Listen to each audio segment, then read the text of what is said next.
imtixaanaadka shahaadiga ee fasalka afraad ee dugsiyada sare iyo fasalka sideedaad ee dugsiyada hoose dhexe ayaa si rasmi uga bilaabmay gobolka Togdheer 5,000 oo arday ayaa u fadhiistay imtixaanaadka shahaadiga ah kuwaasoo ku kala gelaya 18 goobood waxaana sanadkan wasaaradda waxbarashadu sheegtay in imtixaanaadka ku soo kordhisay qalab casri ah oo hawada ka saaraya khadka internetka gudoomiyaha wasaaradda waxbarashada ee gobolka Togdheer maamulka gobolka Togdheer ka degmada Burco taliyaha ciidanka booliska iyo mas'uuliyiin kale oo imtixaanaadka shahaadiga ah ka daafuray dugsiga sare Sheekh Bashiir ayaa boogaadiyay ardayda imtixaanaadka u fadhiistay waxaanay kula dardaarmeen inay iska ilaaliyaan qishka saako ay taariikhdu tahay 19 bishii 6 2022 waxaanu halkan ka daafuraynaa imtixaanaadkii shahaadiga ahaa ee fasalada afraad iyo sideedaad guud ahaan gobolka Togdheer looga fadhiistay saacadaasi amniyana ku bilaabmay tirada ardayda dugsiyada fasalada sideedaad u fadhiisatay waxay dhayiin 3,182 arday fasalada dugsiyada sare ardayda imtixaanaadka u fadhiisatayna waxay dhayiin 1,827 arday waa 5,000 oo arday guud ahaan dugsiyada looga fadhiistay imtixaanaadkana waa 18 goobood waxa xusid mudan maanta wasaaradda waxbarashadu inay si weyn u diyaar garowday oo barnaamijyada qishka ah ay la dagaalan weyn kula jirto waxa goobaha dugsiyada sare ku galayaan ee degmada Burco maanta lagu rakibay qalab loogu talagalay inay network internetka ay ka saaraan hawada 20 iskuul oo 20 ku galaya adigu 400 dhowriyo 30 meelaha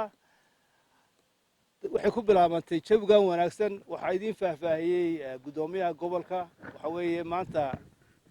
sanadkan qalab ka duwan baa yaala dalka sida uu idin sheegay gudoomiyuhu waxaanu saaka ka daahfurnay imtixaanka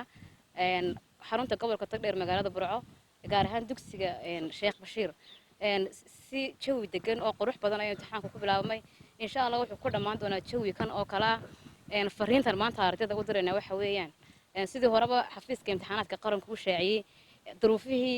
xanuunkii COVID-19 awgeed imtixaanku aad buu u fudud yahay marka hore waa baarigaynaa waa u ducaynaynaa ardayda dhammaan jamhuuriyadda Soomaaliland ee fasalada afraad iyo sideedaad dugsiyada sare iyo dhexe u fadhiisanaya maanta imtixaanka dhammaantoodba waa u ducaynaynaa insha Allah taala guul baanan u wada rajaynaynaa gobolka Togdheer oo ah aabihii waxbarashada oo uu ka soo jeedo Maxamuud Axmed Cali halkii tacliinta Soomaaliland ka bilaabantay waxaanu rajaynaynaa inaan insha Allah taala kaalintaanu ka gali jiray waxbarashada ardaydeeduna ka galaan marka ardaydu waxaanu leenahay guusha u keena gobolka Togdheer guusha u keena macallimiintiini guusha u keena wasaaradda waxbarashada gobolka guusha u keena Soomaaliland waxa guusha ku keenaysaa maskaxdiina noqoto waxaan idinku ducaynayaa inaad noqotaan sidii tiibarkii dhawada aynu galay oo kale ina levelabkeeda noqotaan in mataqaana magac u soo jiidaan gobolka ina magac u soo jiidaan waxbarashada ina magac waalidiintii waxay soo barisay u soo jiidaan ilaahayna waxaan ka baryayaa inay ku wada guuleysataan grade xagga sare ah oo ku guuleysan wana bi u galo inaan hoos ugu marin waxaan leeyahay insha Allah ku guuleysta sidii sanadkii hore imikana waxaan rajaynaynaa inaad halkaa ka sii wadaan ninku gacantiisa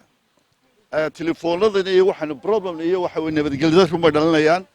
waxa weey ninku gacantiisa ku kalsoonaado had iyo jeer marka imtixaanku xidhmayo